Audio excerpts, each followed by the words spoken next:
Hey there, subscribe to my channel, and also press this bell icon so you never miss any new updates, cause whenever we upload new video you will get a notification on your phone. Part 1. First, you have some time to look at questions 1 to 6.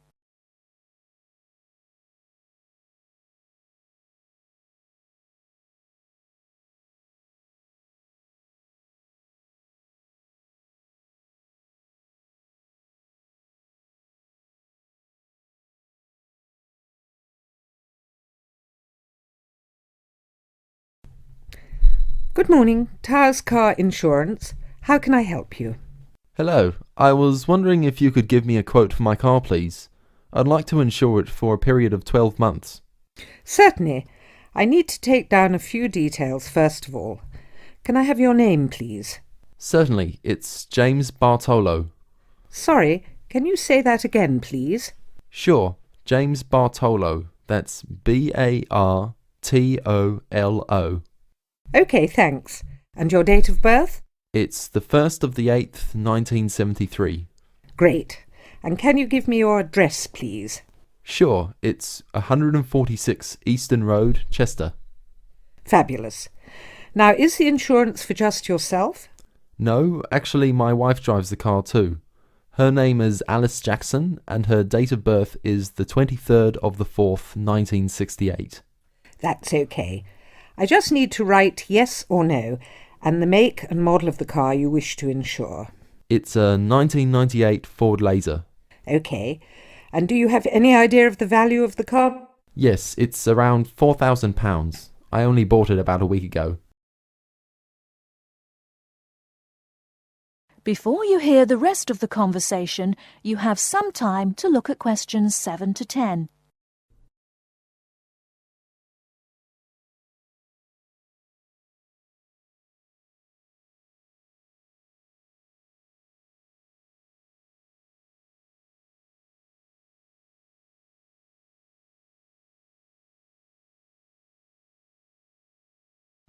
Now listen and answer questions 7 to 10. OK. And do either you or your wife have any previous convictions or disqualifications? I'm sorry we have to ask this question, but of course it affects the price of the insurance cover. Not a problem. No, actually we both have clean driving licenses. Nothing so far, touch wood. Good. So I can write none for that question. Now, who were you previously insured with? With Aitken Insurance. I'm sorry, could you spell that? Yes, it's AITKEN. I actually have a 3 years no claims bonus too. Great. That will bring the price down a little for you too. OK, if you just give me a few minutes, I'll work out a price for you now. That looks like it will be £275 per year. That sounds good to me. Can I pay for that now over the telephone? That is the end of Part 1. You now have half a minute to check your answers.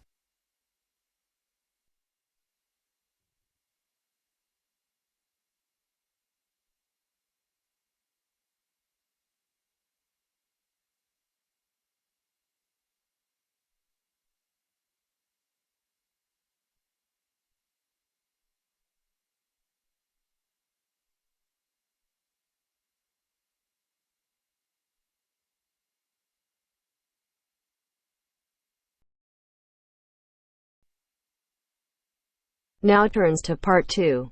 Part 2. You will hear part of a lecture on art and culture in the Indonesian island of Bali. First, you have some time to look at questions 11 to 15.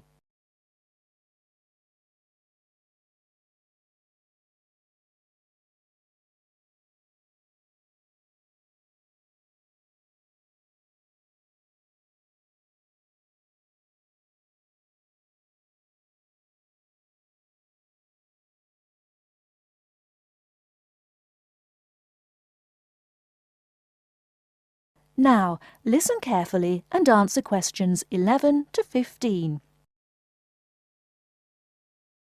Last week we looked at the traditional art of Japan. In this week's lecture, we're going to move south and look at the very special way in which art has developed in the beautiful island of Bali, which is now part of Indonesia. I'll begin by giving you a brief historical overview. It's thought that the first inhabitants of Bali were farmers who arrived around 3000 BC, at the beginning of the Iron Age. They probably originally came from China, and in Bali they cultivated rice and built temples ornamented with wood and stone carvings and statues. The Hindu religion was introduced in the 14th century AD, and this has remained the main religion on the island. This was an important period in the artistic development of the island, when sculptors, poets, priests and painters worked together in the service of the ruling families. Rather than painting everyday scenes, artists concentrated on narrative paintings illustrating the epic stories of Hinduism.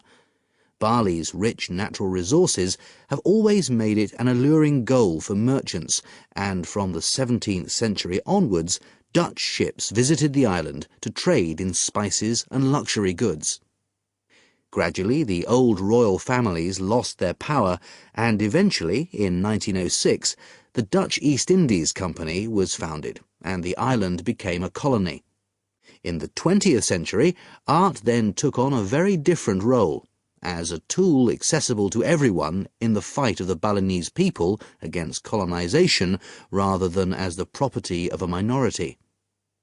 Shortly after this, in the 1920s, stories of the beauty of the island of Bali began to spread around the world, and Balinese art underwent another vast transformation with the advent of tourism to the island.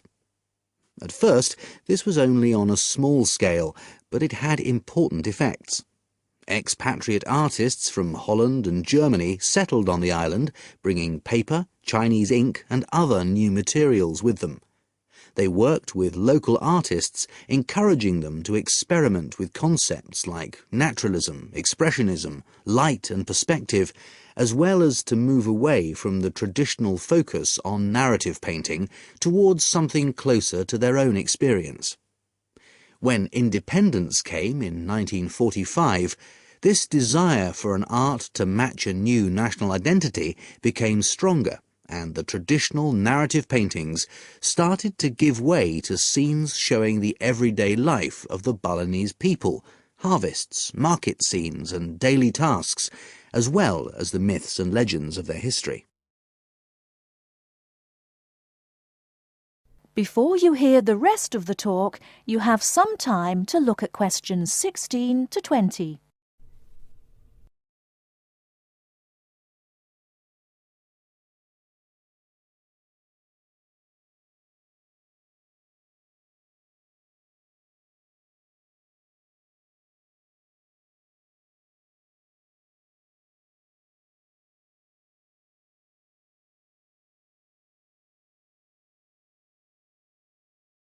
Now listen and answer questions 16 to 20.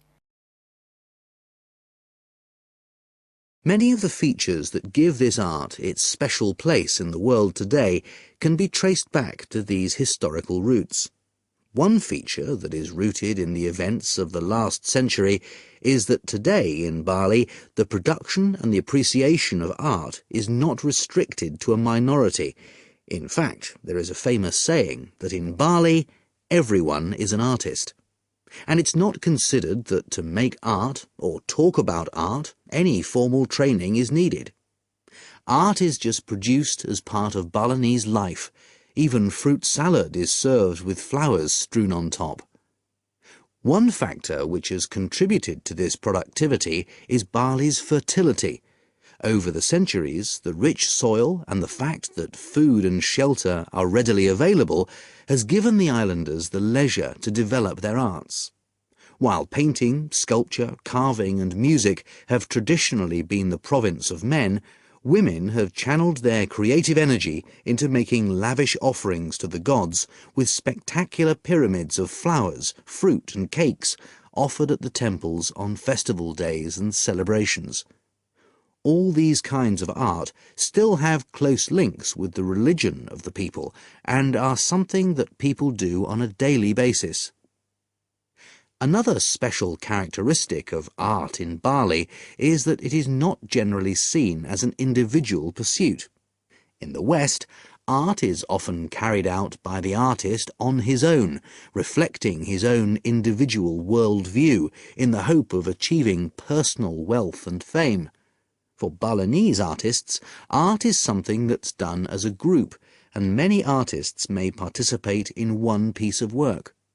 And Balinese art is not restricted to temples and offerings. It decorates objects such as jackets, motorcycles, hotel menus, and so on.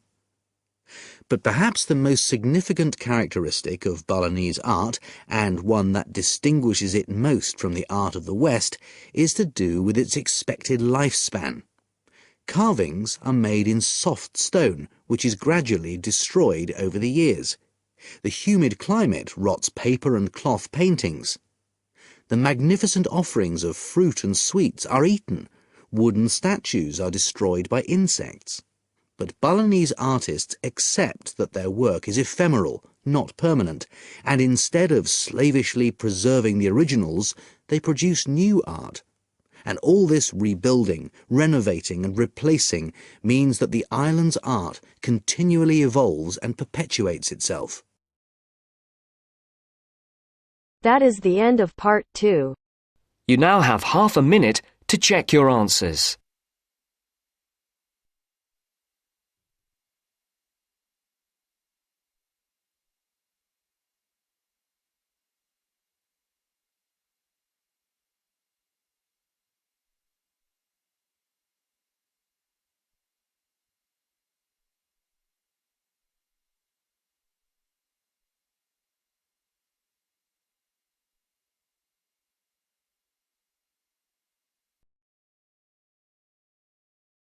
Now turns to part 2.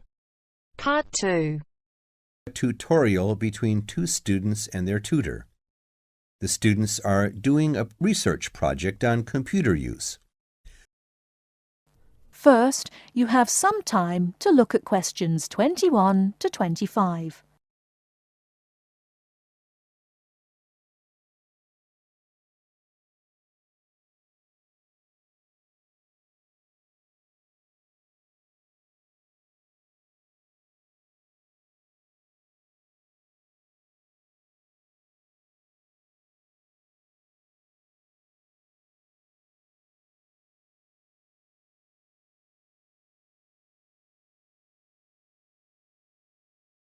Now listen carefully and answer questions 21 to 25. Dr. Barrett? Sammy, come in. Is Irene with you? Yes. Good. Sit down. Right. We're looking at how far you've got with your research project since we last met. You decided to do a survey about computer facilities at the university, didn't you? That's right. We decided to investigate the university's open access to a computer when they need one, so we thought it would be a useful area to research. Good. It's not a topic anyone has looked at before, as far as I know, so it's a good choice. So what background reading did you do? Well, we looked in the catalogs in the library, but we couldn't find much that was useful. It's such a specialized subject. Hardly anything seems to have been published about it. And as well as that, the technology is all changing so quickly. But the Open Access Center has an online questionnaire on computer use that it asks all the students to do at the end of their first year, and the supervisor gave us access to that data. So we used it as a starting point for our research. It wasn't exactly what we needed, but it gave us an idea of what we wanted to find out in our survey. Then we designed our own questionnaire. And how did you use it? We approached students individually and went through our questionnaire with them on a one-to-one basis. So you actually asked them the questions? That's right. We made notes of the answers as we went along, and actually we found we got a bit of extra information that way as well, about the underlying attitudes of the people we were interviewing by observing the body language and things like that. How big was your sample? Well, altogether, we interviewed a random sample of 65 students, 55% male and 45% female. And what about the locations and times of the survey? We went to the 5 open access computer centers at the university, and we got about equal amounts of data at each one. It took us 3 weeks. We did it during the week, in the day and in the evenings. Not the weekends? No. So, presumably, your respondents were mostly full-time students. Yes. Oh, you mean we should have collected some data at the weekends from the part-time students? We didn't think of that. Okay. It's just an example of how difficult it is to get a truly random sample. So, how far have you got with the analysis of results? Well, everyone agrees there was a problem, but we're more interested in what they think should be done about it. The most popular suggestion was for some sort of booking system. About 77% of the students thought that would be best. But there were other suggestions. For example, about 65% of people thought it would help if the opening hours were longer, like 24 hours a day. Before you hear the rest of the talk, you have some time to look at questions 26 to 30.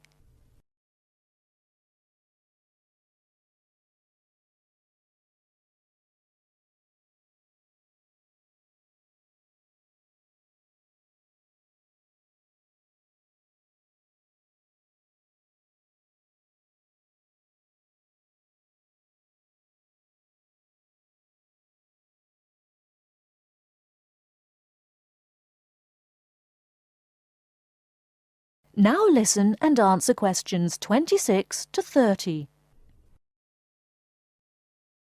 The Atlantic Ocean, named for the legendary lost island of Atlantis, has made up for the romantic origin of its name by becoming the most important commercial highway in the world, yet traces of romance continually mingle with the business of the sea.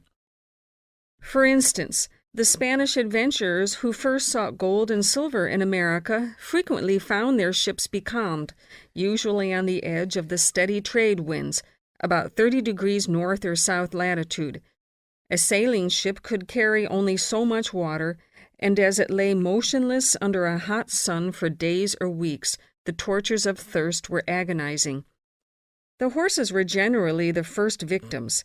They had to be thrown overboard when they died or became crazed with thirst. Because the Spanish caballeros thought highly of their horses, even crediting them with souls, they suffered great remorse and believed the ghosts of the proud war horses were haunting the scene.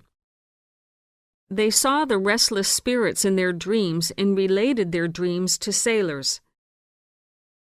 Whenever the mariners passed that way, they would see in the spray or clouds images of wild horses bearing down on them. They began to call the broad belts of calm the horse latitudes, the romantic name by which they are known today.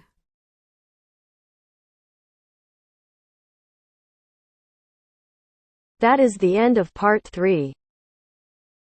You now have half a minute to check your answers.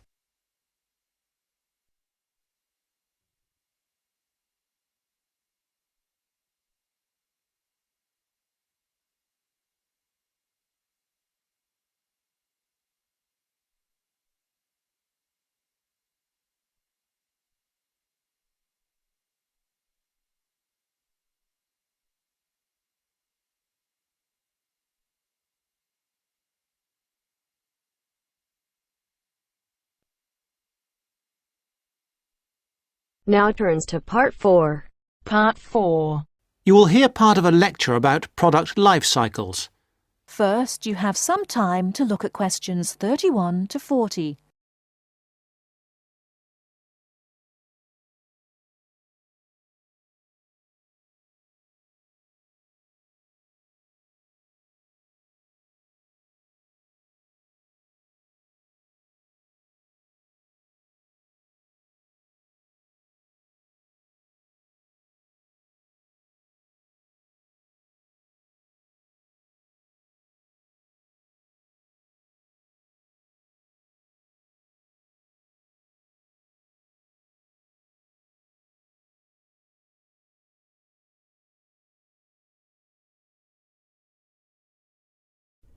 Now listen carefully and answer questions 31 to 40. I'm going to begin my lecture today with a look at product life cycles.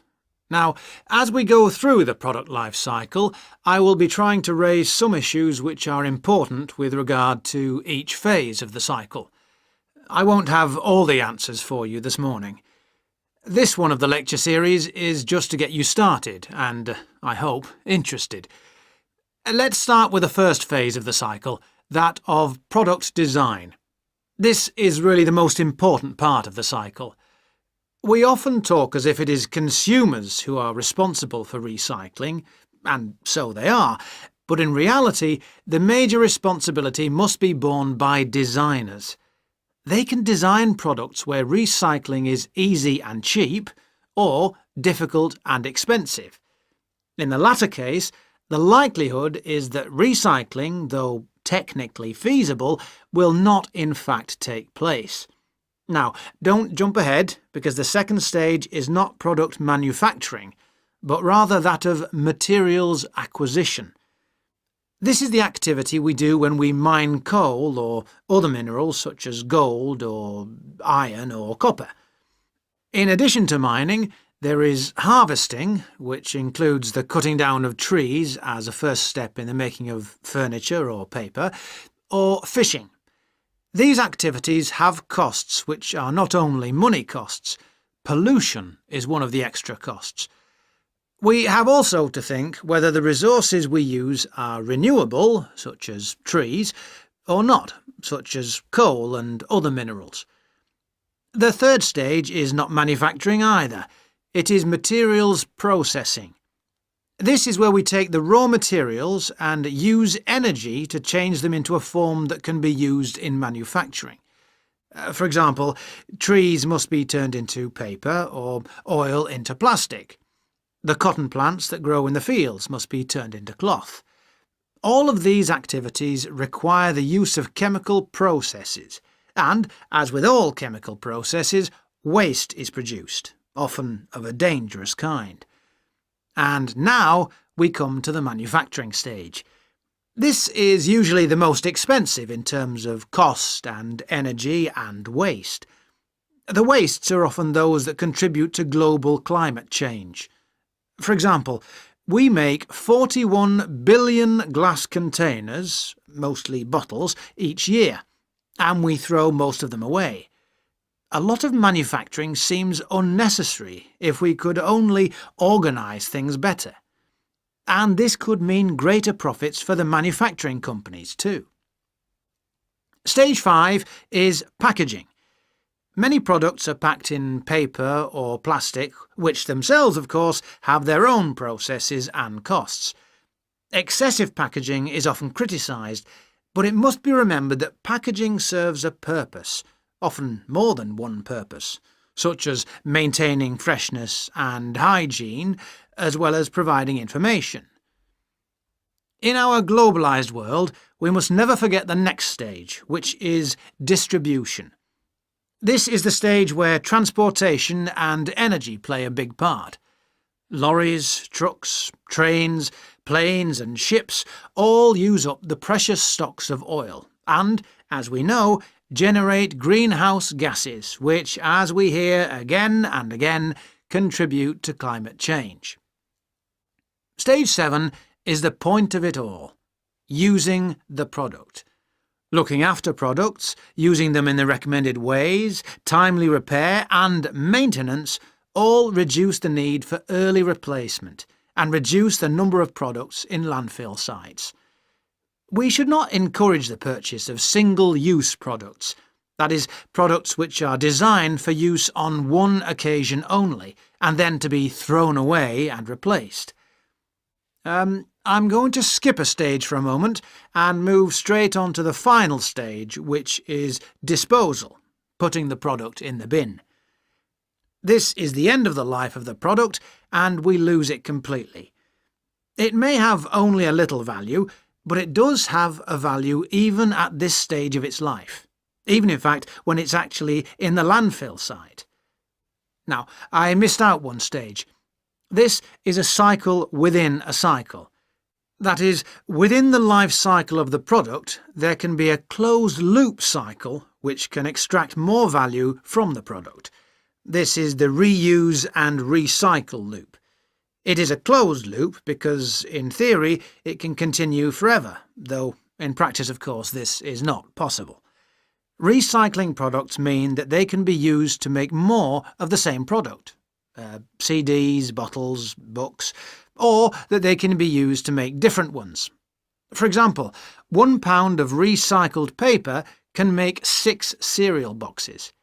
And if we recycled all our newspapers, we could save 40,000 trees a day. Now, with this approach to the life cycle of a product in mind, we can go on to consider life cycle analysis. That is the end of part 4. You now have half a minute to check your answers.